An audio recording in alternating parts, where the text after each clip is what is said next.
que yo quiera. La historia ¿Usted del quiere pensar que el cristianismo... presidente Petro tiene razón? ¿Usted quiere pensar que el presidente Petro puede denostar y atacar los dogmas de una iglesia inventarse y reescribir la historia como reescribió? A ver, Luis Ernesto, el presidente Petro es experto en reescribir la historia. Un día se le ocurrió decir que este país era un lodazal y que este país era el más atrasado del mundo. Y usted y muchas personas le compraron esa teoría. Y ahora va a reescribir la historia del cristianismo. Néstor, muchas personas que viven en un lodazal, que viven en un país muy distinto al suyo y al mío, esas personas le creyeron y le siguen creyendo. No, pero no se puede, sí, y ganó también las elecciones así, pero no puede reescribir la historia. No me voy a meter ahí, le voy a hablar sobre lo que dijo el presidente ayer. No puede reescribir la historia del cristianismo de un tajo, sacarse que Jesucristo tuvo relaciones sexuales con María Magdalena. Que murió rodeado de mujeres. Si me permite desarrollar la idea, la historia del cristianismo ha sido que cada una de las nuevas vertientes del cristianismo surgen por una nueva interpretación de los textos bíblicos, de escrituras que no se habían considerado, que se consideraban o que la Iglesia Católica considera apócrifas y que otros sí tienen en cuenta. Es decir, aquí no hay una sola verdad. La historia de la humanidad ha visto la historia de Cristo Luis Ernesto, de manera distinta. Luis Ernesto, mi afirmación es que ni siquiera en los apócrifos. Es que yo entiendo lo que estás diciendo, pero ni siquiera en los apócrifos, ni siquiera. Mire, yo no digo que sea verdad lo que dijo Petro, pero también estoy diciendo algo que es evidente, y es que ante un dogma hay otros dogmas. Claro, y sobre la escritura se puede pero hablar. En este no hay. Yo no veo el pero en este no hay. La versión de Petro, por supuesto, es la del Jesús revolucionario. Pero en este no hay, es que ese es el problema. El problema es que en este no hay. El Jesús revolucionario con un harem. A mí no me, ¿Dónde está? ¿Cuál texto dice eso? ¿Cuál texto antiguo lo dice? ¿Cuál texto antiguo lo dice?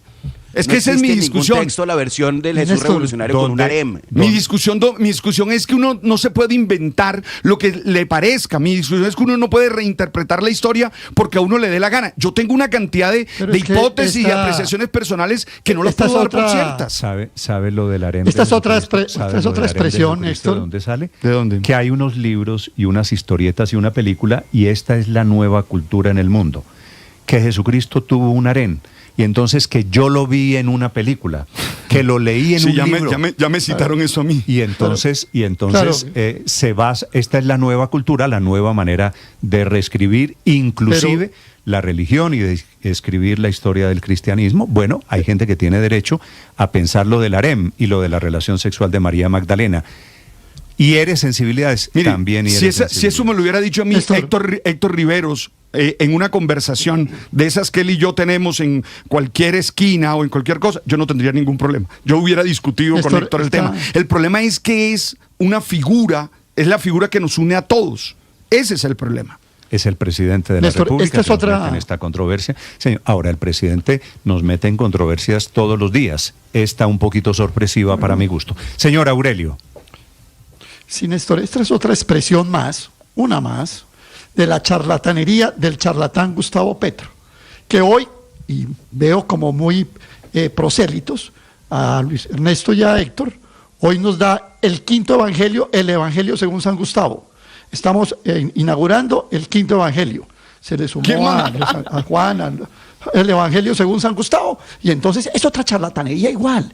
Es una charlatanería igual a la de que las curvas cóncavas hacia arriba y el cosmos y el polvo de la vida y toda esa charlatanería que lleva practicando durante 3 años y 8 meses, pero con un problema grave, que en esta charlatanería, así como la comunidad científica le ha protestado en otra de sus babosadas, en esa charlatanería hay una fe de por medio que pide ser respetada. Sí, es más, está al borde de un pecado que se llama la blasfemia. Está al borde de un pecado que se llama la blasfemia, ¿no? También la fe, Héctor. Es que la fe es respetable. Héctor, hay diferencia. Usted puede pensar lo que usted quiera, pero yo tengo que respetar. Tienen estatutos epistemológicos distintos. Hay que respetar al vecino. Claro, por supuesto. Entonces es muy distinto que el presidente Petro diga alguna cosa que vaya contra las leyes científicas y una asociación científica pues se lo rebata y deba corregir, porque pues evidentemente incurre en un dicho falso, pero otra cosa es cuestionar temas de la fe.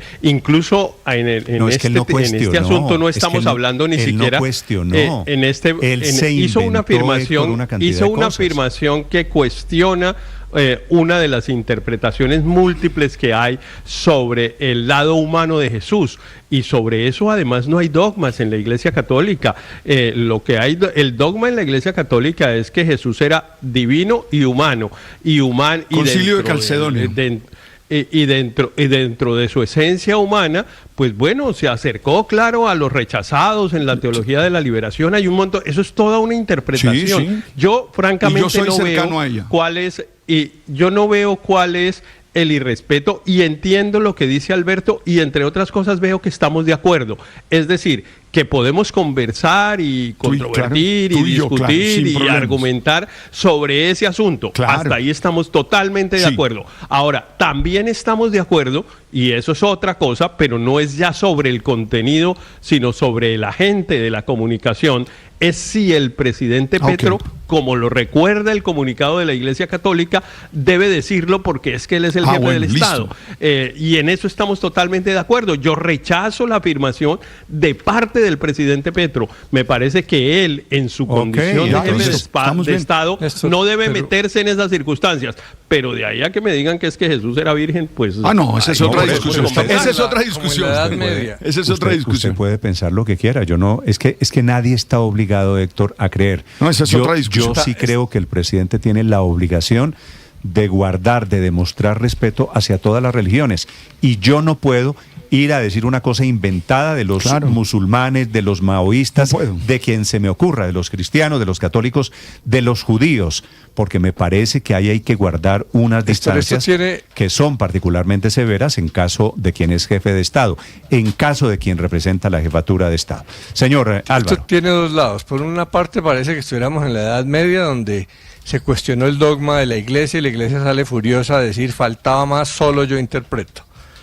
Y esas discusiones sobre la parte humana de Jesús no solamente son eternas, sino son hasta útiles. Pero hay la otra, que estamos en la era de los charlatanes. Y hay una teoría muy buena que describe esto, que es la teoría del monte estúpido. Que cuando la gente no sabe casi nada, pues no tiene seguridad, no tiene opiniones, se siente insegura. Pero cuando empieza a aprender algo poquito, algunos conceptos, unas reglas básicas, empieza a creer que lo sabe todo. Y ahí es que se sube al monte estúpido. Porque cuando empieza a avanzar, ve que las cosas son complejas, relativas, y entonces ahí empieza a descender al valle de la duda, y solo ahí empieza luego la curva hacia la experticia.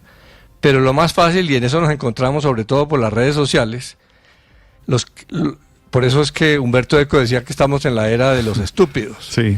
Cualquier fulano se lee dos bobadas de redes sociales y sale a pontificar. Por eso le decía lo de la peliculita. Sí, no, estoy de acuerdo. Vi una peliculita que dice eso, entonces me atrevo a controvertir un poquito la falta de elaboración o de erudición. Para quien quiera opinar, repito, esta mañana hay protesta de algunas iglesias, la católica, la evangélica, por las palabras del presidente Petro sobre Jesús y María Magdalena. La cuenta Blue Radio.com y cuenta Néstor Morales. Señor Andrés. Pero ni siquiera es una película lo que se ve, ¿no? Generalmente ya es un video de TikTok de 50 segundos o algo así. Y yo lo único que lamento de este episodio, Néstor, que digamos estoy de acuerdo con el comunicado de la Conferencia Episcopal en la medida en que el presidente es el jefe de Estado y en esa medida debía ser un factor de unidad nacional. Yo solo lamento que a la charlatanería y a la ignorancia no se les dé el tratamiento que merecen, que es simplemente dejarlas pasar, ignorarlas. Me parece increíble incluso que en esta discusión se haya tratado como de elevar al presidente como si fuera uno de los grandes reformadores de la iglesia, de los que cuestiona, es decir, al nivel de un Lutero o de un Calvino, como si esos cuestionamientos de él tuvieran alguna importancia o alguna profundidad teológica. Yo francamente creo que son como lo son los mismos que hace sobre la cosa cuántica y las cosas que se inventa en todas las disciplinas posibles. Yo creo que esos, como episodios de francamente ignorancia y charlatanería, deberían simplemente dejarse pasar y no pararles bolas. Lo que pasa por otro, no estoy de acuerdo. Lo que pasa por otro lado es que yo insisto, estoy de acuerdo en que quien lo dice no debió haberlo dicho. Pero lo que dijo es una cosa que no es un contenido deleznable, es una cosa que mucha gente ha discutido al interior de la Iglesia Católica incluso. De hecho, claro. Entonces, claro, el presidente Petro no debería haberlo dicho por ser quien es. Pero permítame, Néstor, también pues digo, de manifestar lo siguiente con todo respeto. Me parece realmente muy malo el ejemplo de Charlie Hebdo. Charlie Hebdo es una revista que en el ejercicio de su libertad de expresión pues utiliza incluso unas expresiones gráficas, porque eran caricaturas, las que hacía de la relación musulmana, y le metieron una bomba en París, y nos parece que eso es como la reacción normal a todo el que se burle de la fe y a todo el que cuestione alguna cosa de alguna iglesia. Entonces esto es matándonos. El ejemplo de Charlie Hebdo, el ejemplo de Charlie Hebdo, es que el ejemplo no fue por la reacción, es por el contexto de lo que pasa cuando se interpreta de una forma errónea, entre otras cosas, el dogma de las fe. No estamos aquí, jamás yo particularmente diría que está bien la violencia, jamás. Al contrario, me declaro enemigo de cualquier manifestación de violencia. Lo que queríamos era ilustrar cómo la fe de las personas tiene que ser respetada. Es fundamentalmente eso. En una revista, en el Hospital San Juan de Dios, en una esquina, nadie podría, menos un presidente de la República, pararse a gritar contra un líder, contra un símbolo de una religión, era la referencia. Son las 7 de la mañana, 11 minutos en Mañanas Blue. Estás escuchando Blue Radio. Bienvenidos, un gusto saludarlos. Buenos días, oyentes. Con ganas iniciamos nuestro día. Mañanas Blue con Néstor Morales es de nuevo el programa más escuchado en Colombia. Es una buena noticia. ¡Qué delicia! Más personas despertando con Blue. Seguimos acompañándolos en Mañanas Blue. Más razones para darles las gracias por hacernos la número 1. Blue, más que radio. Luis Ramiro Ricardo es representante por la circunscripción de Montes de María, de esas circunscripciones de paz en Colombia, uno de los mejores amigos del doctor Diógenes Quintero, que se accidentó ayer en la avioneta de Satena. Doctor Ricardo, buenos días. Buenos días, Néstor. Un saludo cordial a toda la mesa de trabajo. Sé que usted, y a las personas que nos escuchan. Gracias, sé que usted fue compañero de trabajo, hombre muy cercano al doctor Diógenes Quintero. ¿Qué información tiene sobre el accidente primero, doctor Ricardo? Diógenes sobrevolaba, tomó un avión ayer para asistir a una agenda en Catatumbo. Y pues me sorprendió que cuando hablé con Diana, su esposa, yo también estaba en una agenda acá en Montes de María. Lo único que me dijo fue que Diógenes no aparecía, que no contestaba el teléfono. Bueno, después a través de la radio nos enteramos de esta triste noticia. Sí. ¿Hace cuánto conoció usted al doctor Diógenes Quintero? Yo a Diógenes lo conocí en el Congreso.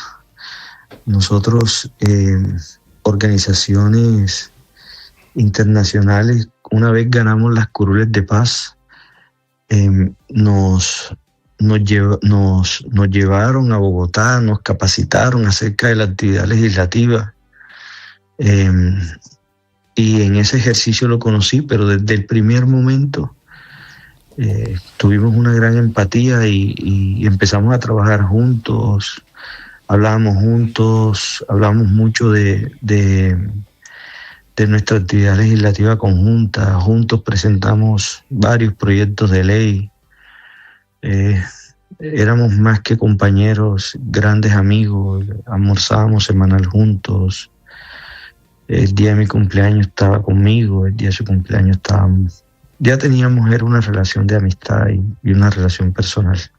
Sí, representante, ¿qué tan frecuentes eran estos viajes en estos aviones para llegar a esas zonas del Catatumbo? La verdad, yo hablé con él la última vez el viernes. Me dijo, pues nosotros nos decíamos así, mi compa. Me dijo, mi compa querido, esto va bien, mi elección va bien, ¿cómo va la tuya? Yo tengo una agenda por norte de Santander. Estaba muy contento por la aceptación que tenía y por la campaña que estaba adelantando. La última vez que hablé con él fue el viernes. que me dijo eso. Quedamos en vernos en Bogotá en estos próximos días. Estábamos definiendo una cita en Bogotá juntos para encontrarnos y adelantar unas acciones que estábamos. Doctor Ricardo, ¿por qué estaba Diógenes Quintero haciendo campaña en nombre del partido de la U? Él, a pesar de ser elegido curul especial de paz de Catatumbo, con base en un concepto, nosotros tenemos la posibilidad, porque no pertenecemos a ningún partido político, de poder inscribirnos. Nos abrieron una posibilidad de poder inscribirnos a los actuales representantes por partidos para la siguiente campaña, en circunscripción ordinaria, ya no en la circunscripción especial. Él, luego de un análisis familiar, personal, con su grupo de amigos de Norte de Santander, tomó esa decisión. Yo por allá en el mes de septiembre, que fue que me la comentó, me dijo: mi compa, ya no voy a aspirar, los dejo me dijo así, los dejo en las curules de paz. Sí. ¿Cómo así? Entonces me dijo: no, porque voy a aspirar por la circunscripción. Se echó a reír y me dijo: no, es que voy a aspirar por la circunscripción ordinaria y tal. Representante, ¿por qué Diógenes Quintero era un hombre tan particularmente querido por la gente? Trabajó en muchísimas partes y, por ejemplo, la Defensoría del Pueblo lo recuerda con mucho cariño, la gente en Acarí, la gente en diferentes escenarios. ¿Por qué era tan querido? ¿Por qué era tan especial Diógenes Quintero? Diógenes era una mente brillante en estos asuntos legislativos. Es decir, a pesar de su corta edad, ese man iba muy anticipado a su época. Era muy visionario. Él fue personero de su municipio y siendo personero fundó la Asociación de Personeros de Catatumbo y después fue defensor del pueblo de la Regional Ocaña, y ahí entendió ese ejercicio de la defensa de los derechos humanos y emprendió esa cruzada por la defensa de los derechos humanos. Y eso lo visibilizó mucho en su comunidad.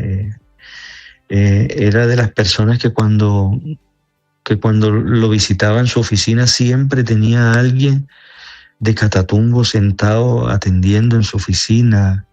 Una persona muy apegada a su territorio y yo creo que es el reconocimiento al servicio, a la vocación de servicio que Diógenes siempre tuvo. ¿Él iba con alguien de su familia en el accidente de ayer?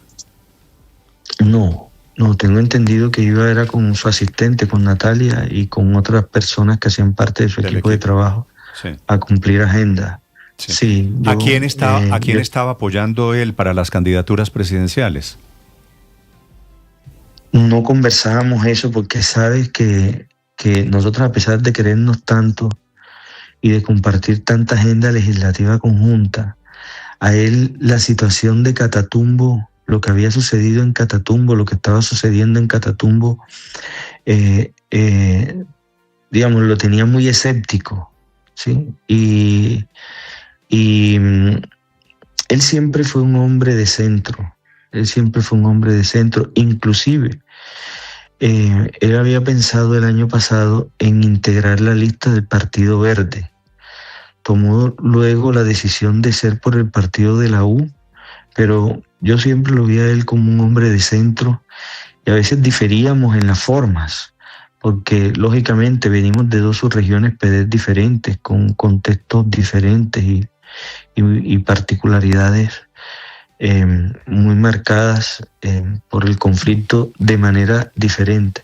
Entonces a veces coincidíamos y a veces no, aunque siempre terminábamos riéndonos, abrazados y trabajando juntos. Vale. Es Luis Ramiro Ricardo, representante a la Cámara, también de la circunscripción de Paz. Doctor Ricardo, lamento mucho la muerte de su compa.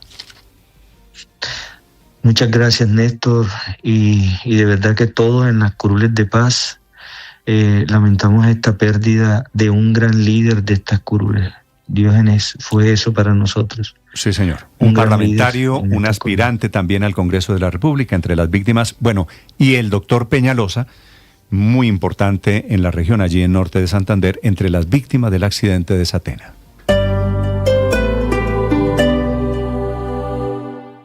Es un gusto saludarlos en este amanecer. En Blue celebramos una noticia que nos encanta escuchar. Aquí seguimos conectados con ustedes. Somos de nuevo la emisora hablada más escuchada en Colombia. Con la pizca humor para nuestra dura realidad. Seguimos conectando con millones de ustedes todos los días. ¡Bravo! Gracias por hacernos la número 1. Blue, más que radio.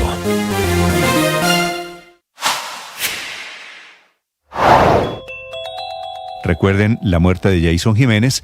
La Aerocivil entregó el primer informe de ese accidente diciendo que alcanzó a despegar del aeropuerto de Paipa. 50 metros de despegar fue cuando se accidentó aparentemente contra una pequeña loma que había al fondo. El accidente descarta una falla estructural o sistémica, dice el reporte de la Aeronáutica Civil, refiriéndose al caso de Jason Jiménez y de su equipo de trabajo, accidente que fue ya el 10 de enero. No solo en Paipa o Catatumbo, desde anoche suspendieron las operaciones en el aeropuerto Palo Negro en Bucaramanga por fallas en las luces de la pista. En estos momentos de mal clima, por supuesto, cualquier condición técnica va a ser muy importante.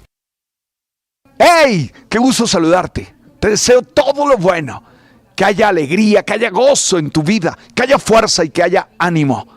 Gracias por estar aquí, gracias por suscribirte y gracias por compartir lo que hacemos en Blue. Porque en Blue la radio se ve, tú sabes.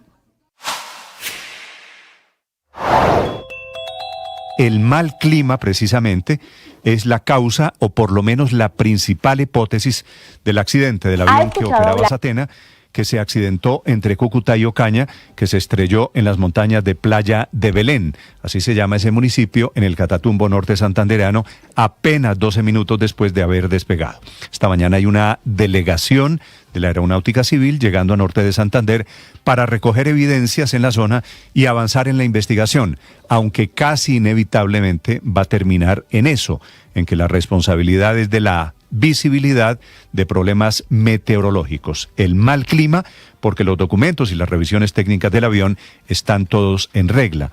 Un avión fabricado en 1995, 30 años de vida en Estados Unidos, tenía capacidad para 19 personas. Este Beechcraft, que operaba la aerolínea Satena, acumulaba 32,000 horas de vuelo. Ese mismo avión había hecho antes la ruta Medellín-Cúcuta, despegó después para Ocaña y es cuando se accidenta. Se mataron los 15 ocupantes, don Diógenes Quintero, que era parlamentario de las Curules de Paz, su asistente Natalia Costa, todo el equipo, un candidato a la Cámara de Representantes, Carlos Caicedo, y el doctor Peñalosa, que era una eminencia, un neurólogo de la región, un médico muy importante del Hospital Emiro Quintero de Ocaña, que viajaba con su esposa. Es fundamental que tú... Padre Alberto Linero es periodista y también está en Mañanas Blue. 7 de la mañana, 23 minutos. Una de las tentaciones más fuertes que tenemos los seres humanos en estos días es creer que sabemos de todo y que de todo podemos dar un concepto o, como dirían en la costa, tirar línea. La verdad es que vivimos expuestos a una cantidad inmensa de información que, lejos de hacernos sabios, muchas veces solo nos hace más apresurados para opinar. Leemos titulares, vemos fragmentos, escuchamos versiones parciales y con eso sentimos que ya tenemos la autoridad para juzgar, para sentenciar o descalificar. Oye, que quede claro, el problema no es opinar, el problema es hacerlo sin profundidad, sin contexto y sin la humildad de reconocer que no siempre sabemos lo suficiente. Hemos confundido información con conocimiento y, claro, conocimiento con sabiduría. Antes, el silencio era una manifestación de prudencia, hasta de sabiduría. Hoy parece sospechoso. Callar se interpreta como ignorancia, como indiferencia o como complicidad. Entonces, se tiene la tentación de hablar aún cuando no se entiende, aún cuando no se han escuchado todas las voces, aún cuando el tema nos queda grande. Y así vamos llenando el mundo de ruido, pero no necesariamente de sentido. Creer que sabemos de todo también es una forma de sutil soberbia. Nos coloca en un lugar de superioridad frente al otro, nos impide aprender y nos vuelve incapaces de reconocer nuestros propios errores. Cuando alguien cree que ya lo sabe todo, deja de hacerse preguntas. Y cuando uno deja de hacerse preguntas, empieza a estancarse interiormente.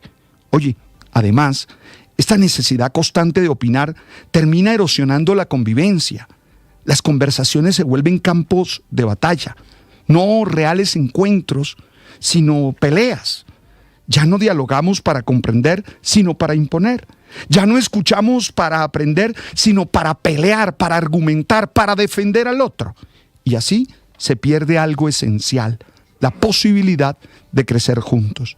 Tal vez lo que más necesitamos hoy es recuperar el valor de la duda, el no sé, explícame, el déjame pensarlo.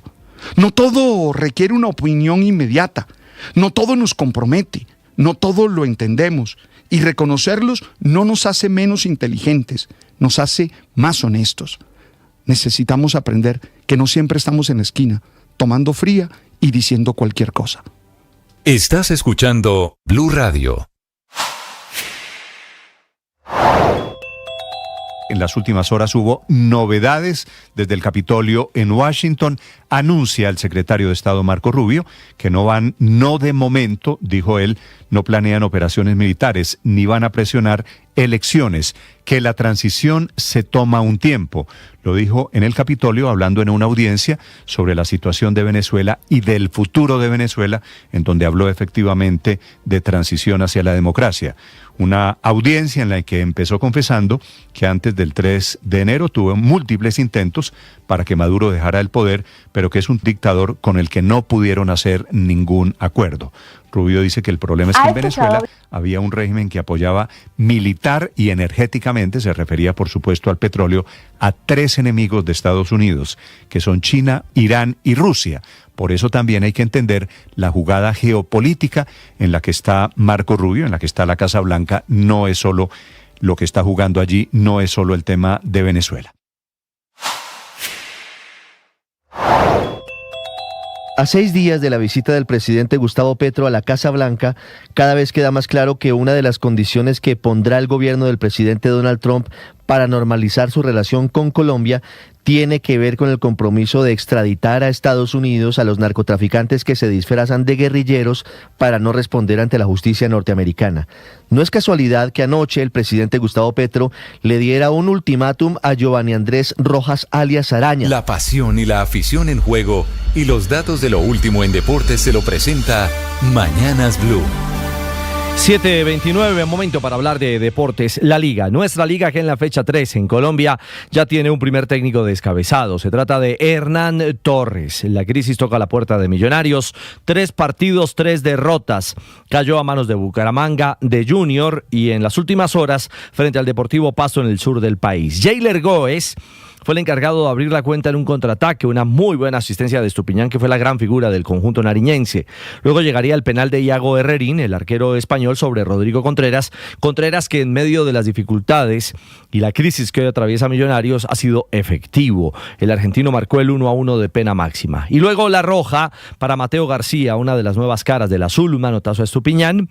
Se quedó con 10 hombres Millonarios, pero en esencia eso no cambiaba mucho la historia. Bueno, al final fue Andrei Estupiñán de tiro libre, se comprometió Novoa, no cuidó bien el palo de la mano derecha y el potente remate de Andrei se fue adentro para asegurar la victoria del Pasto, que a propósito se convierte en líder de la liga con 9 unidades. Millonarios sin contundencia, falto de juego, muy flojo, muy limitado.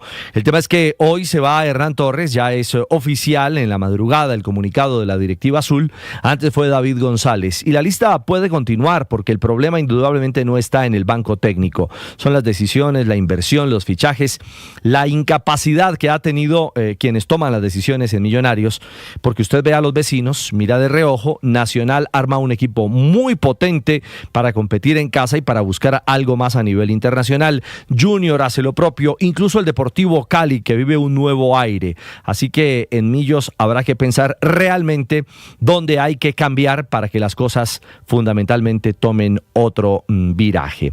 Ariel Michaloutzos, que es el director deportivo, bueno, junto a Gustavo Serpa, que es el representante de los máximos accionistas, tendrán seguramente que optar por una nueva cara. Les decíamos, Ariel Holland, el argentino, al igual que Sebastián Domínguez, también argentino.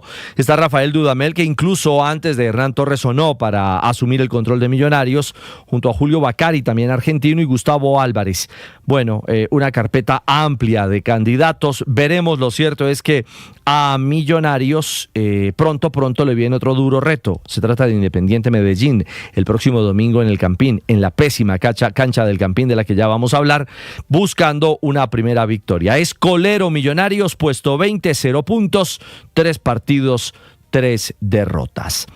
La cosa para el otro equipo de Bogotá no salió del todo bien también en su última presentación. En la jornada anterior, Santa Fe igualó 2-2 con el Deportivo Pereira, en una cancha terrible. El invierno, por supuesto, hace lo suyo, las lluvias castigan el Campín de Bogotá, pero el terreno no responde. Muy golpeado en una cancha irregular, Marco Pérez abrió la cuenta para el Pereira, luego Juber Quiñones se marcó un golazo de media distancia, un tiro libre fenomenal. Santa Fe reaccionó con Cristian Mafla, que igualó de cabeza, y Edwin Chirra Mosquera, el ex Millos, hoy santafereño, se anotó otra joya de media distancia para el 2-2 final. La jornada, que está fragmentada en esta fecha 3, se cerró también con la presencia de Alianza Valledupar 1, Boyacá Chico 1.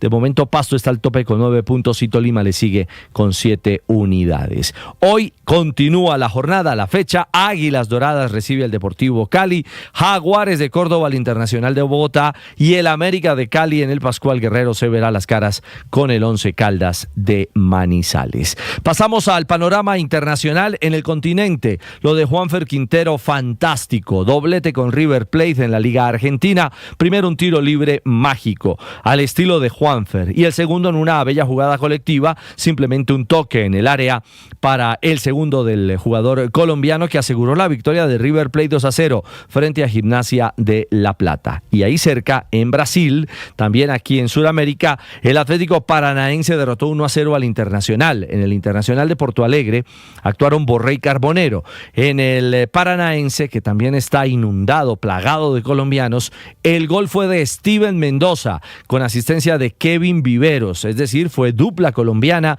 para el tanto del Paranaense. También jugó y fue titular Portilla, el ex América, ex Talleres de Argentina, hoy titular en el fútbol de Brasil. Y atentos porque mañana conoceremos la suerte de los equipos clasificados en la próxima fase de la Liga de Campeones. Todavía hace eco el milagro del Benfica, ese 4-2 frente al Real Madrid. Anatoly Trubin, el ucraniano, el arquero que llegó del Shakhtar Donetsk al Benfica, su gol de cabeza al 90+8, ese momento mágico que le permite al Benfica, al de Richard Ríos, que está lesionado, ocupar el último cupo en la ronda de playoffs. Son 24, o mejor, el puesto 24, el que logró ocupar el conjunto portugués. Y de golpe, lo del Real Madrid, que es noveno y que ha quedado fuera de los 8 directos en los octavos de final. Para Colombia, el impacto más importante, lo del Sporting de Suárez, el de Luis Javier Suárez, que es séptimo con cupo directo, con 16 puntos tras la victoria 3-2 frente al Athletic en el País Vasco. Y atentos porque ya están en octavos el Arsenal, el Bayern Múnich, con Lucho Díaz solvente y contundente, Liverpool, Tottenham, Barcelona, Chelsea, el Sporting de Luis Javier Suárez y el Manchester City. Mañana sabremos el futuro y el camino. Estaremos muy atentos para contarles qué pasa en Nyon, Suiza. Y atentos también porque ya en el Abierto de Tenis de Australia hay finalistas femeninas. Ganó Sabalenka, la bielorrusa, 6-2, 6-3 a Svitolina, la ucraniana, y ganó Rybakina, la jugadora kazaja, 6-3, 7-6 frente a Pegula, la norteamericana. Hoy en la noche estará Alcaraz en acción. 7:34 los deportes a esta hora en Mañanas Blue. Estás escuchando Blue Radio. Bienvenidos, un gusto saludarlos. Buenos días, oyentes. Con ganas iniciamos nuestro día. Mañanas Blue con Néstor Morales es de nuevo el programa más escuchado en Colombia. Es una buena noticia. ¡Qué delicia! Más personas despertando con Blue. Seguimos acompañándolos en Mañanas Blue. Más razones para darles las gracias por hacernos la número 1. Blue, más que radio. Nada hace más daño a una relación que la... Millonarios ocupa la posición 20. Sí, es fácil de entender. ¿Entre 20? Entre 20 es 20. ¿Colero? 0 puntos. 0 puntos. ¿Qué no entendió? No estoy acostumbrado a estar. Está sufriendo, que es otra cosa. Esa es otra cosa, sí. Último, 0 puntos, 0 partidos ganados. Sí, señor. Decían de niños 0 huevitos, 0 pollito. 3 partidos perdidos. No, es una realidad muy dolorosa para una hinchada tan grande, para un equipo con tanta historia como Me Millonarios. rompes el corazón. Se nota.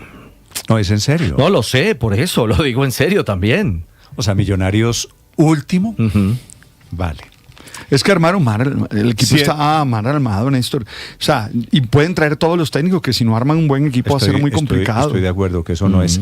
A no ser, cuando cambian un técnico, solo tiene sentido, a no ser que descubrieran que el equipo se le paró al técnico. No, hombre. Que no le está funcionando. No. Que yo no creo. No. Pero, o Gamero o el divino niño de Praga.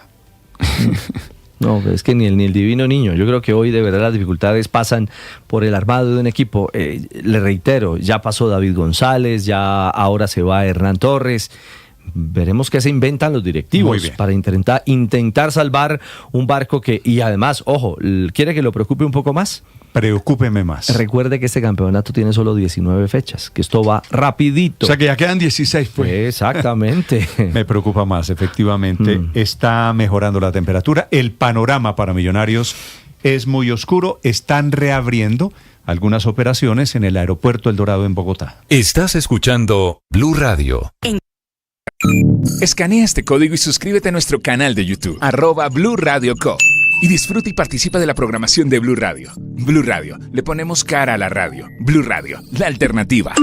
Nada hace más daño a una relación que la mentira, que el engaño, que la hipocresía. Cuidado con esas palabras salameras que no dicen verdad. Cuidado con la deslealtad. Cuidado con hacerle creer al otro que sientes lo que no sientes, o que estás dispuesto a hacer lo que no es cierto. Hoy te quiero invitar. Señor gobernador de Norte de Santander, William Villamizar. Gobernador, buenos días. Buen día a Néstor, a todo el equipo de trabajo, a su equipo periodístico y a todos los oyentes de Blue Radio. Gobernador, ¿qué información tiene usted sobre las causas del accidente del avión, el Beechcraft, en el que se mataron ayer en el Catatumbo 15 personas? Bueno, en primer lugar, lamentar con gran dolor y tristeza el accidente donde 15 personas perdieron la vida, incluidos los pilotos, y todas del departamento norte de Santander y básicamente casi del municipio de Ocaña. Entre ellos, representante de la Cámara, un candidato a la Curul de Paz, entre ellos médico prestigioso con su señora, un exconcejal de Ocaña con su esposa, y toda una serie de personas amigas. Sobre las causas del accidente, todavía no, digamos, es un tema que está en investigación, no hay un pronunciamiento oficial. Lo cierto es que la avioneta ya estaba a solo 5 minutos de llegar al aeropuerto de Ocaña, y en el sector de la playa de Belén, en el Alto El Buey, en vereda Curacica, se estrelló. La avioneta no explotó y pues está la Fiscalía y todas las entidades de la aeronáutica haciendo la respectiva investigación para poder determinar las causas exactas del accidente de este vuelo comercial entre Cúcuta y Ocaña. Sí. Gobernador, teniendo en cuenta la zona, que es una zona difícil de orden público, ¿existe una posibilidad diferente al mal clima que hubiera sido la causa del accidente? ¿O que de pronto no fue un accidente?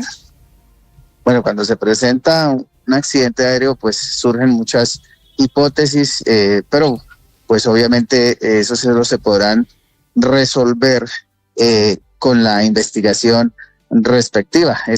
La avioneta volaba sobre zona de la provincia de Ocaña y del Catatumbo, pero pues no nos atrevemos a hacer ninguna observación diferente a esperar el resultado de la investigación de la aeronáutica y de la Fiscalía. Sí, de acuerdo, como por razones de rigor obvias, está la Fiscalía también investigando. Señor gobernador, quisiera preguntarle del doctor Peñalosa, que es un médico, un neurocirujano muy importante para ustedes, para el Departamento de Norte de Santander, que usted lo conoció, me imagino.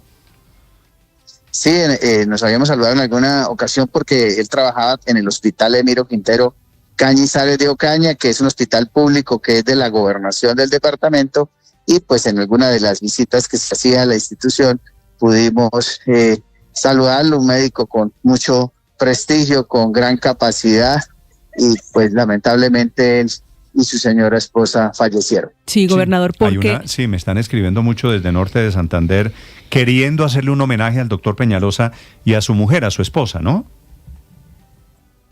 Que sí, y obviamente ayer estuve reunido con el gerente del hospital de Ocaña, que estaba en Cúcuta, que incluso iba en el vuelo, pero canceló el vuelo por una reunión de junta directiva que se programó para mañana. Decidió esperar y pues obviamente se salvó de morir en el accidente, y pues hablamos precisamente del médico y de su servicio, de su trabajo, reconocimiento especial a él y el homenaje que se le piensa hacer. Sí, gobernador, ¿este era un vuelo exclusivo de la campaña del representante a la Cámara o era un vuelo? ¿Por qué ese médico y otras personas iban en ese vuelo? ¿Era un vuelo comercial o era un vuelo privado para ellos? No, es un vuelo comercial de la empresa Satena. La empresa Satena tiene vuelo los lunes, los miércoles y los viernes entre Cúcuta y Ocaña. Era un logro que habíamos tenido porque no había vuelo comercial y se pudo abrir bien todas las condiciones en el aeropuerto de Ocaña, y entonces se estableció por parte de Satena, se hizo la gestión. Incluso uno de los que ayudó a hacer la gestión y acompañó el proceso fue el representante de la Cámara, Diógenes Quintero, para tener ese vuelo entre Cúcuta y Ocaña y para tener el vuelo de Satena también entre Cúcuta y Tibú. Gobernador, ¿cómo es la zona donde impacta este avión? Físicamente y geográficamente, ¿cómo es? No, es una zona completamente montañosa, una zona de ahí en el Alto del Buey están las torres, digamos, instaladas de los medios de comunicaciones, de telefonía celular, es decir, en la parte, digamos, de lo más alto, y pues es una zona en donde ayer había, digamos, dificultades con el tiempo, había, digamos, poca visibilidad, porque luego cuando los helicópteros trataron de llegar para poder llegar hasta donde estaba la avioneta siniestrada, pues no pudieron entrar. Lo hizo fue los campesinos por vía terrestre, porque no había, reportaron ellos, visibilidad, de manera que pues, el clima pues estaba muy complejo ayer en esa zona. Sí. Diógenes Quintero, el parlamentario, el doctor Peñalosa y 15 personas en total, las víctimas de este accidente, de esta tragedia aérea del momento. Señor gobernador, gracias por acompañarnos esta mañana. Néstor, muy amable a usted, a todos el equipo de trabajo y a todos los oyentes de Blue. A usted, a la gente del Catatumbo, por supuesto, nuestro pésame, que de allí eran las víctimas. Este era el vuelo comercial que despegó entre Cúcuta y Ocaña, que era el lugar de destino. 7:43. Estás escuchando Blue Radio. Es un gusto saludarlos en este amanecer. En Blue celebramos una noticia que nos encanta escuchar. Aquí seguimos conectados con ustedes. Somos de nuevo la emisora hablada más escuchada en Colombia. Con la pizca humor para nuestra dura realidad. Seguimos conectando con millones de ustedes todos los días. ¡Bravo! Gracias por hacernos la número 1. Blue, más que radio.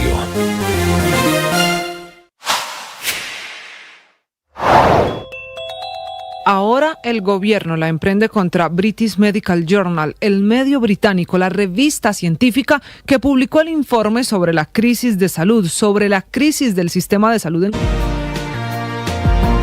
Estamos a 37 días de las elecciones parlamentarias, que van a ser también, tal vez, no de dos.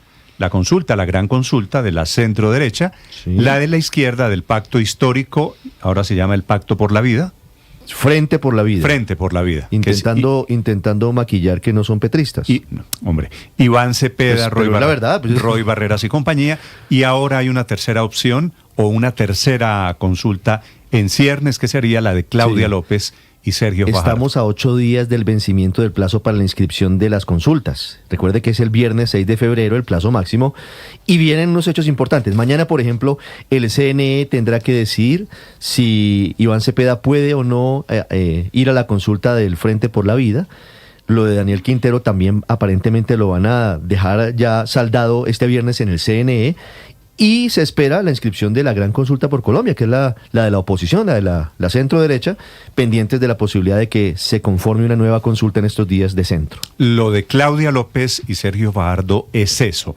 Dicen ellos que están cerrando una etapa de cierta distancia política o de muy abierta distancia política para juntarse pensando en esta consulta. Andrés Carmona.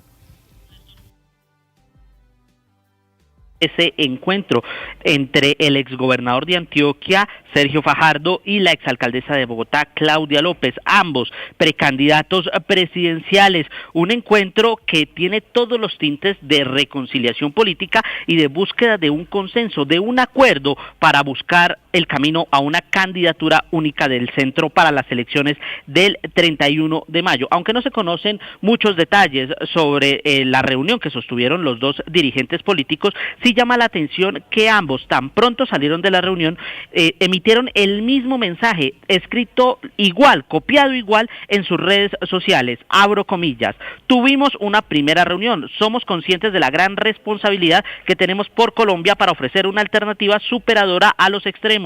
Cerramos una etapa y abrimos otra en la que la colaboración y el respeto guían nuestro proceder.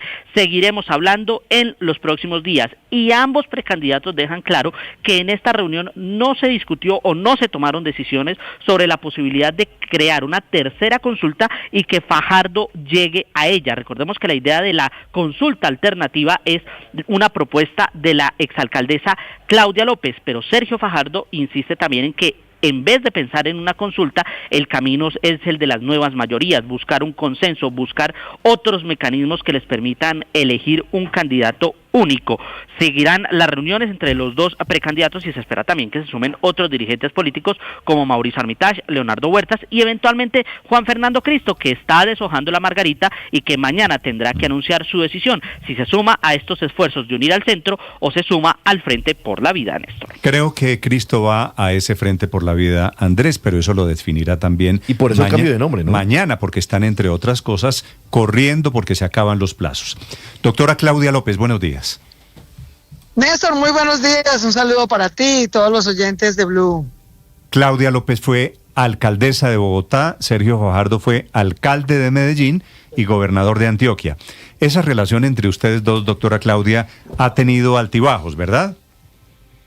Pues sí, normal. Hacía rato no conversábamos con Sergio. Fue una conversación muy agradable. Estuvimos desayunando en su casa con su estratega, Anthony. Y la verdad fue una conversación muy amena. Hablamos del país, del desafío que hay, de las oportunidades que hay.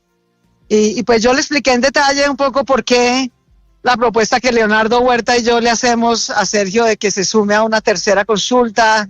Creo que esa es la democracia, que los ciudadanos el 8 de marzo, que por primera vez van a recibir 3 tarjetones todos, el de Cámara, el de Senado y el de consultas presidenciales, pues encuentran la diversidad de opciones que tiene el país. Va a haber una consulta de la izquierda petrista y eso está bien para la democracia. Va a haber una consulta de la derecha uribista y eso también está bien, es respetuoso en la democracia. Que también haya una nuestra, que la gente encuentre una tercera alternativa. El país no se queda en el petrismo y en el uribismo. Hay otros que creemos que hay que corregir para avanzar, que no hay que dejar perder las conquistas sociales que hay, pero que si no corregimos el tema de salud, de seguridad, de estabilidad económica del país, pues no vamos a lograr progresar como quisiéramos. Así que conversamos en detalle de todo eso y fue la verdad una conversación y una reunión muy, muy agradable. ¿Y esa conversación tiene un plazo, hay una fecha límite para tomar una decisión? Pues, Néstor, como lo estaba diciendo Ricardo ahorita, pues la inscripción a consulta se acaba el 6 de febrero. Que es la yo semana le comenté entrante. a la semana entrante, Yo le comenté a Sergio, él ya lo sabía, pues yo lo he dicho públicamente, pero le dije, mira, Leonardo y yo estamos listos, queremos inscribirnos la próxima semana, pero de verdad creemos que obviamente es muy importante que tú estés, Sergio. Si las encuestas tienen la razón, posiblemente tú ganarías esa consulta. Yo no tengo problema con eso. Que esa decisión la tome la gente. Aquí lo importante es que la gente, las mayorías no somos los candidatos, las mayorías son los ciudadanos. Y los ciudadanos van a ir a las urnas el 8 de marzo. Que ellos tomen la decisión de quién lidera el petrismo, que ellos tomen la decisión de quién lidera el uribismo y que ellos tomen la decisión de quién lidera las otras mayorías ciudadanas que son las que nosotros queremos representar, que lo tomen en las urnas. Lo valoramos, quedamos de volvernos a reunir el fin de semana y supongo que allí él pues nos dará una respuesta a la propuesta que le hemos hecho. Sí, estas consultas, doctora Claudia, yo no sé si usted está de acuerdo, se están convirtiendo en una especie de primarias, ¿verdad? Eso es exactamente lo que son, Néstor, unas primarias donde parte de lo que ha hecho esta campaña, Néstor, muy difícil, es que el año pasado arrancamos 91 candidatos, eso no hay pues ciudadano que pueda entender eso. Al día de hoy que nos hemos filtrado mucho más, pero todavía estamos 24, eso es mucho para que un ciudadano pueda entender quién representa qué, etcétera. En cambio, me parece que sería muy saludable para la democracia, para nosotros, para las distintas opciones en democracia, que después del 8 de marzo, después de esas consultas, de esas primarias, pues yo calculo que quedaremos unos 6 candidatos máximo, y eso es bueno para la gente. Blue y los diferentes medios de comunicación podrán hacer unos buenos debates con pocos candidatos, con muchas propuestas, y que la gente tome su decisión de si persisten como vamos sin ninguna corrección, si vuelve al pasado con el uribismo, o si defiende lo que hemos ganado, pero corrige lo que va mal en salud, en seguridad, en estabilidad. Usted me acaba de hacer una radiografía básicamente con la que yo puedo estar de acuerdo, que es, hay una consulta de izquierda, Cepeda y compañía, que seguramente si entra Cepeda va a ganar Cepeda. Hay otra consulta, digamos, para no entrar en discusiones, del uribismo, con candidatos que han estado en la centro derecha y tal. Sí. Ahí puede haber unos matices, pero no quiero centrarme en eso. ¿Cómo sería, según esa misma radiografía, la alianza Claudia López con Sergio Fajardo? Porque usted ha tenido una trayectoria, aunque fue candidata con Sergio Fajardo en el 2018, se separaron en algún momento y han tenido notables discrepancias políticas, alrededor fundamentalmente de la figura de Gustavo Petro. ¿Esa cómo la definiría usted en su radiografía? Pues yo creo que a nosotros, ¿qué nos identifica? Digamos, y eso fue parte de lo que conversamos ayer con Sergio. Primero que nosotros ya hemos gobernado. Néstor, Colombia tiene hoy posiblemente la peor crisis de salud desde la pandemia. La última crisis fue la pandemia. Yo soy la candidata que enfrentó esa pandemia, que cuidó a Bogotá, que la sacó adelante, que nunca dejó que se quebraran los hospitales y que sacó adelante a la gente de ese desafío de salud. Hoy tenemos otro.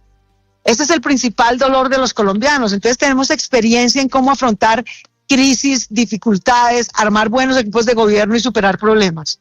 El otro tema en el que estamos de acuerdo que hay que corregir es en el tema de seguridad. Yo, Néstor, tú sabes, yo he apoyado todos los procesos de paz. Qué bueno que los paramilitares dejaron de dar plomo, pues se desmovilizaron y hoy lo que hay es un partido como el Centro Democrático que representa ideas de derecha pero sin armas. Y lo mismo que bueno que las guerrillas se desmovilizaron y hoy hay un partido de izquierda como el Pacto Histórico que representa esas ideas pero sin armas. Y los que nunca hemos matado a nadie, Néstor, los que nunca cogimos un arma, los que siempre hemos estado de manera pacífica defendiendo nuestras ideas, también tenemos que representar que haya seguridad y justicia justa, limpia, ¿no? Con reglas democráticas. Hay avances sociales que yo defiendo. A mí me han dado mucho palo un sector, los petristas me dicen uribistas, los uribistas me dicen petrista, que porque en el 2018 cuando desafortunadamente Sergio no pasó a la segunda vuelta, o en el 2022 cuando tampoco pasó a la segunda vuelta, pues yo dije, bueno, ya no pasó el que yo quería que pasara, por lo menos que haya algún cambio que yo considere positivo en mi vida. Yo he luchado toda la vida, Néstor, tú lo sabes, porque la gente más humilde no la maten, no la desplacen, no la humillen, tenga representación, tenga voz. Reconozco que eso se logró con la elección de Gustavo, aunque sea eso. Qué lástima que el gobierno no ha salido bien. Yo creo que ahora esas mayorías ciudadanas que hemos luchado contra la corrupción, contra la violencia, contra el abuso de poder, que ya tenemos voz y representación, lo que necesitamos ahora es un mejor gobierno, un gobierno sin corrupción, que recomponga la salud, que recomponga la seguridad. Entonces nosotros representamos no echar para atrás al pasado del uribismo, pero tampoco seguir radicalizados en un estilo de gobierno confrontacional que no logra acuerdos, que destruyó la salud, que va para atrás la seguridad y que sigue gobernando con corruptos. Eso no es cambio. Nosotros podemos cuidar lo que hemos ganado en justicia social y corregir lo que va mal. Creo que eso es lo que podríamos representar en las urnas en esa tercera consulta. Creo que Sergio debe estar ahí y espero que lo logremos convencer, pero si no, la tercera consulta va. Y nos inscribiremos la próxima semana, sí, Leonardo y yo. Candidata, mirando un poco hacia el pasado, viendo un poquito el espejo retrovisor, Sergio Fajardo le ha dicho a usted desatada, oportunista, incoherente, y usted le ha dicho a él egocéntrico, que tiene delirio de superioridad, e incluso le recordó que se fue a ver ballenas en alguna oportunidad para unas elecciones. ¿Eso no denota que hay distancia y que son completamente diferentes, opuestos? No, eso denota que tenemos diferencias de estilo. Y pues sí, yo tomé una decisión distinta en el 18 y en el 22 a Sergio, y eso está bien, es que no nos estamos proponiendo competir precisamente porque tenemos no diferencias en la manera de gobernar. Los dos hemos sido gobernantes serios, decentes, con equipos transparentes, eso es más importante que todo lo demás. Los dos hemos defendido la educación como un pilar de cambio en la sociedad. Los dos hemos ido a conformar equipos y tender puentes y lograr acuerdos concretos. Tenemos diferencias de matices, por supuesto. Él tiene un carácter distinto al mío. Yo he tomado decisiones en las urnas en segunda vuelta distintas a las de él. Y por eso es importante que los ciudadanos, con su voto en las urnas, digan, esta gente ha gobernado, tiene experiencia, cero corrupción, sabe resolver problemas, tiene matices de carácter, de estilo de liderazgo. Que la gente escoja libremente el 8 de marzo en las urnas quién lidera este sector. Y si Sergio me gana, yo estoy lista para respaldarlo, por supuesto. Y si yo le gano, estoy segura que él haría lo mismo. Pero aquí lo importante es reducir la fragmentación, concentrar una propuesta concreta que le diga a la gente, no vamos a retroceder, vamos a defender lo logrado en justicia social, pero vamos a corregir lo que va mal, porque va muy mal en seguridad, en impunidad, en corrupción y sobre todo en salud. Sí, doctora Claudia López, viendo las encuestas, que sé que son una foto específica de un momento determinado, el país está muy polarizado en torno a lo que significan los candidatos Iván Cepeda por el lado de la izquierda y quienes quieren el continuismo del actual gobierno, y Abelardo de la Espriella por el lado de quienes consideran eventualmente que esa es la opción para evitar que el país siga como va. En ese escenario, ¿usted le ve realmente posibilidades de triunfo en las elecciones de mayo, de junio, al centro político, teniendo en cuenta la crispación y la polarización que hoy vive el país? Hombre, más que al centro es a la gente no extremista, que propone es matar al otro bando.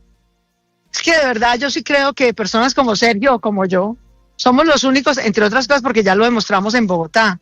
Para nadie es un secreto, Ricardo, que yo he sido antiuribista toda mi vida. Pero el día que llegué a la alcaldía de Bogotá no dije, bueno, los uribistas me hacen una fila aquí, a esos no los vamos a cuidar del COVID, ni los vamos a vacunar, a esos no los vamos a dar montar al metro. No, las elecciones se acaban un día, uno tiene unas ideas, representa unas cosas, unas mayorías ganan y al día siguiente uno tiene que gobernar para todo el mundo. Yo goberné sin corrupción, hice 60 colegios a donde van hijos de todos los bogotanos, no importa cómo piensen. Bequé a 78,000 jóvenes para que tuvieran educación y trabajo, también a 40,000 personas mayores que necesitan trabajo y por eso necesitaban mejor educación. Y nunca pregunté por quién habían votado. Saqué adelante la primera línea del metro que había contratado Enrique, un gran opositor mío. Pero es que el metro es de Bogotá, no es de Enrique, ni de Claudia, ni de Petro. Luego nosotros, e igualmente podría describir ejemplos como esos de Sergio, ya demostramos que construimos unas mayorías no para destruir y matar al otro bando, sino para gobernar para todos y sacar a la gente adelante. Y tú tienes razón en que la polarización, los extremos, su plata, su rabia, sus bodegas, jalonan la opinión. Precisamente le decía yo ayer a Sergio, ¿cómo le vamos a regalar nuestros votos? Si la gente no encuentra una alternativa en el tarjetón por nosotros, la gente no se va a quedar esperando. La gente va a irse o bien por un extremo o bien por el otro porque no encuentra una alternativa. No le regalemos nuestros votos a la consulta de la derecha uribista. No le regalemos nuestros votos a la consulta de la izquierda petrista. Pero no se los regalemos. Que la gente tenga en el tarjetón una tercera opción doctora, para votar por ella. Explíqueme, doctora Claudia, esta tesis de que si no hay consulta de centro, sería regalarle los votos a los otros. Totalmente. Mira las encuestas. Ya que las miras. Aquí las encuestas, digamos, yo la verdad, entre otras cosas, por eso quiero ir a las urnas del 8 de marzo. Porque te lo digo con franqueza, yo que he estudiado ciencia política, econometría en mi vida, es una grosería lo que están publicando. Si 3 encuestadoras distintas salen en las mismas 2 semanas a preguntarle a la gente lo mismo, con una metodología equivalente, no puede ser que en unas de 0.4 Claudia y en otras de 4% Claudia. De verdad, esa distancia es absurda. Entonces es mejor que los ciudadanos tomen esa decisión en las urnas. Pero lo que todas esas encuestas dicen, cuando acotan, cuando usted pregunta, como tienen que hacer las encuestas, la primera pregunta obvia es por todos los candidatos, ¿cierto? Sí. Un chorrerón. Entonces hay una gran dispersión. Pero cuando las mismas encuestas acotan y dicen, bueno, ahora suponga que no hay todo este chorrerón de candidatos, ¿cierto?